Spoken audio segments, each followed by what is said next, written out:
Hello friends, this is Megha Sharma. Welcome to my channel Omega Tech Ed. आज के video में हम डिस्कस करेंगे the knowledge management process and approaches to knowledge management.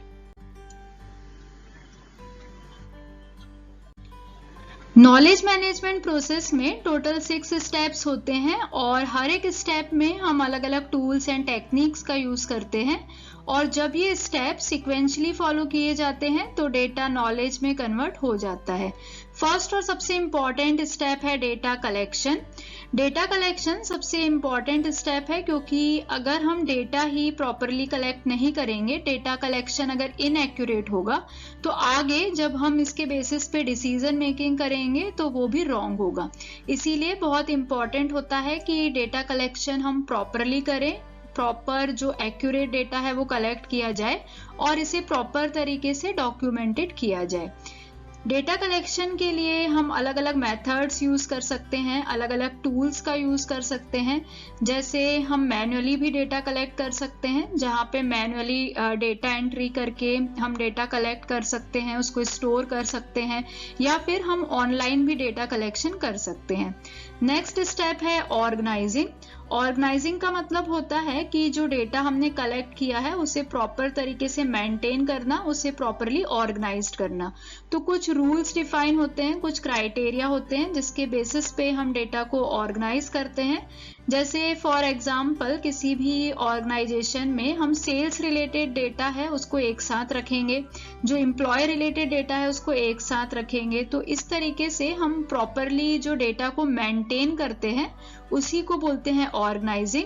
और in case अगर हमारे पास बहुत सारा डेटा है, हमारे पास लार्ज डेटाबेस है, तो उस केस में हम नॉर्मलाइजेशन टेक्निक्स का यूज करते हैं। जैसे हमने डीबीएमएस में पढ़ा है कि किस तरीके से नॉर्मलाइजेशन का यूज करके हम डेटा को फर्स्ट नॉर्मल फॉर्म से second normal form, third normal form में कन्वर्ट करते हैं। और इस तरीके से जब हम नॉर्मलाइजेशन टेक्निक अप्लाई करते हैं डेटा में, तो डेटा में जो डुप्लीकेशन है वो रिड्यूस हो जाता है और डेटा प्रॉपरली ऑर्गेनाइज हो जाता है।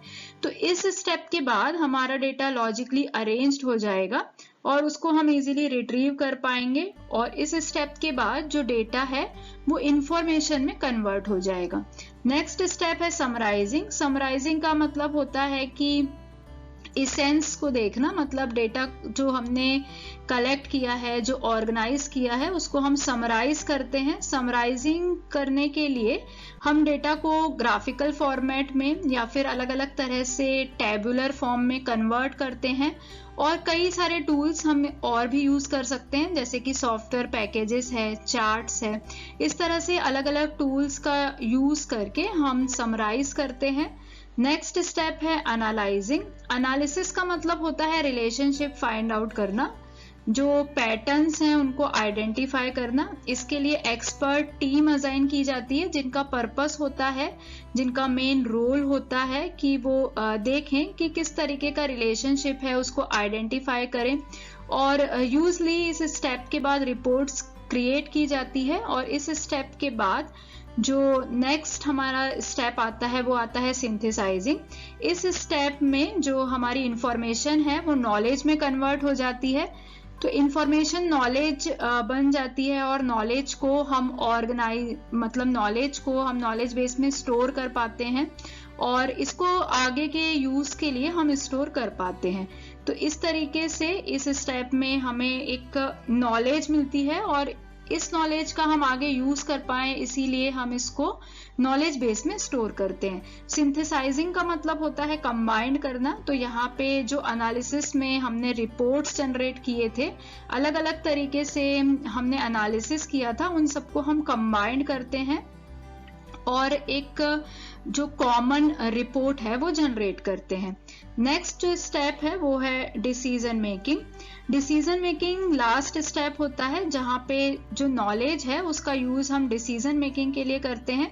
तो इस तरीके से फाइनल स्टेप में हम डिसीजन मेकिंग कर पाते हैं। और ये प्रोसेस कंप्लीट होता है। तो इस तरीके से नॉलेज मैनेजमेंट प्रोसेस में टोटल 6 स्टेप्स होते हैं और सभी 6 स्टेप्स को हम प्रॉपरली सिक्वेंशियली फॉलो करते हैं और जो डेटा है, जो रॉ फैक्ट्स हैं, वो फाइनली नॉलेज में कन्वर्ट हो जाते हैं और उस नॉलेज के बेसिस पे हम आगे डिसीजन मेकिंग कर पाते हैं।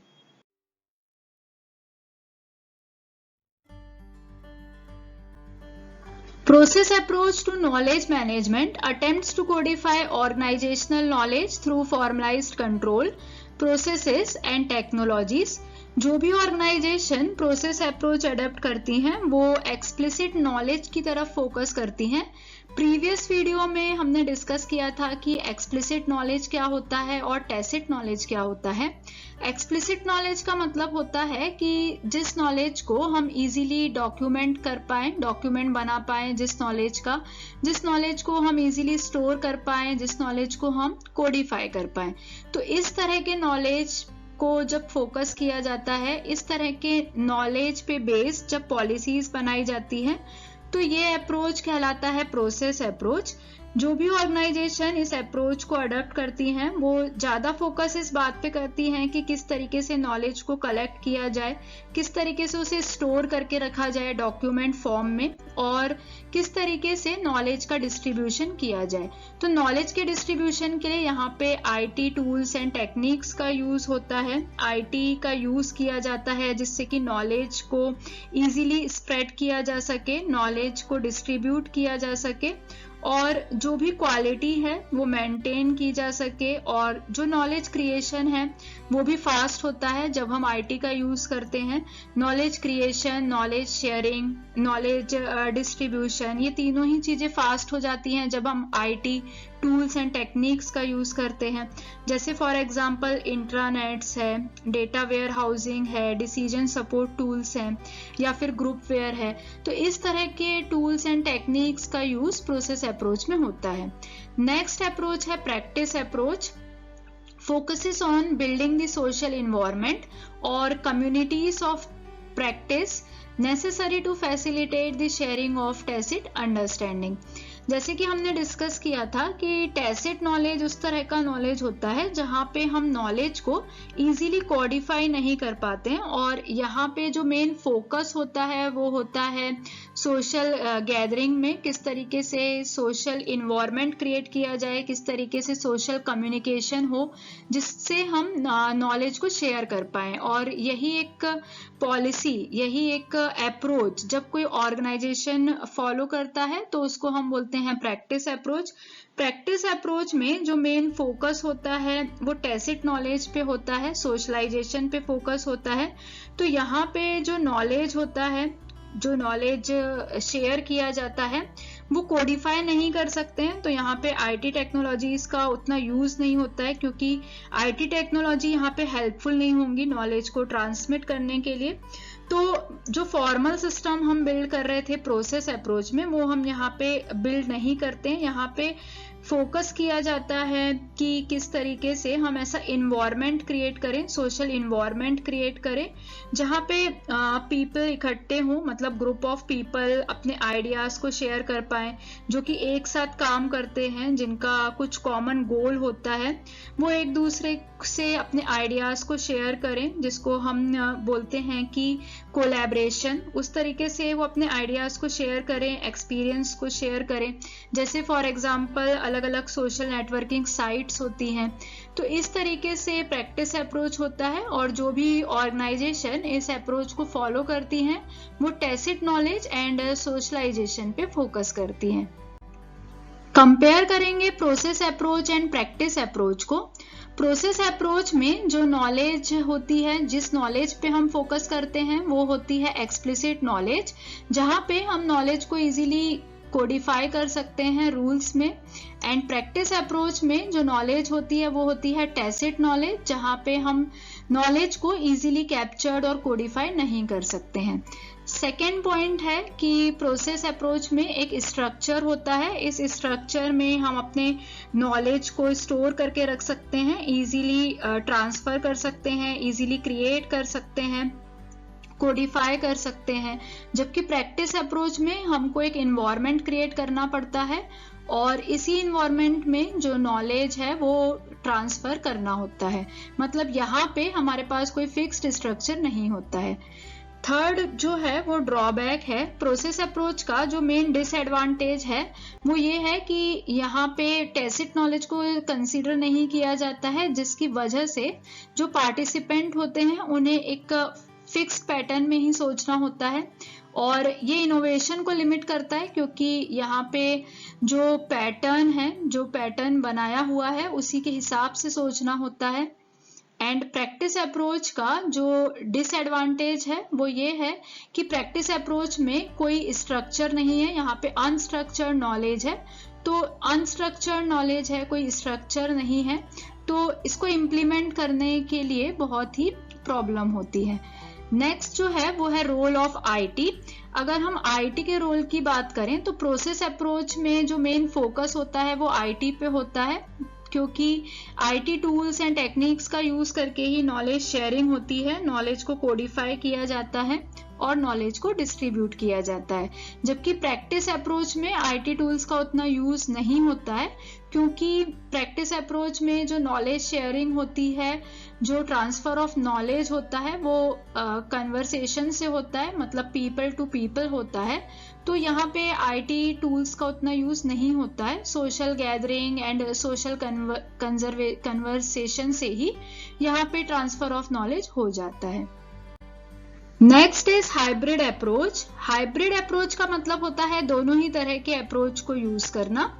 The practice approach is used so that a repository stores only explicit knowledge that is relatively easy to document. Practice approach का यूज किया जाता है जब हमको एक्सप्लिसिट नॉलेज स्टोर करनी हो, क्योंकि एक्सप्लिसिट नॉलेज इजी होती है स्टोर करने के लिए, डॉक्यूमेंट करने के लिए। तो प्रैक्टिस अप्रोच का यूज करते हैं जब हमको वेयर हाउस में, रेपोजिटरी में एक्सप्लिसिट नॉलेज को स्टोर करना है। सेकेंड है tacit knowledge initially stored in the repository is contact information about experts and their areas of expertise. Tacit knowledge का यूज करते हैं जब contact information स्टोर करनी हो। तो इस तरीके से जब किसी ऑर्गेनाइजेशन में process approach and practice approach दोनों का ही यूज किया जाता है तो उसको हम बोलते हैं हाइब्रिड अप्रोच। एंड मोस्टली जो भी नॉलेज मैनेजमेंट सिस्टम होते हैं वो इन दोनों ही एलिमेंट्स को यूज करते हैं, क्योंकि दोनों का ही अपना अपना इम्पोर्टेंस है और किसी भी ऑर्गेनाइजेशन में दोनों तरह के नॉलेज की इम्पोर्टेंस होती है। टेसिट नॉलेज भी इम्पोर्टेंट है एंड जो एक्सप्लिसिट नॉलेज है वो भी इम्पोर्टेंट है। तो मोस्टली जो नॉलेज मैनेजमेंट सिस्टम होते हैं वो इन दोनों के ही अप्रोच को फॉलो करते हैं, दोनों ही अप्रोच फॉलो करते हैं, क्योंकि ये दोनों ही अप्रोच म्यूचुअली एक्सक्लूसिव नहीं होते हैं। तो इन अप्रोच को कॉम्बिनेशन में यूज किया जा सकता है। तो इस तरह से जब दोनों अप्रोच को यूज किया जाता है तो उसको हम बोलते हैं hybrid approach. Thank you so much for watching till here. अगर आपको वीडियो यूजफुल लगी है तो वीडियो को लाइक करें, फ्रेंड्स के साथ शेयर करें और अगर आप चैनल पे न्यू हैं तो चैनल को सब्सक्राइब करें। नेक्स्ट वीडियो में हम डिस्कस करेंगे concept of artificial intelligence and artificial intelligence versus natural intelligence.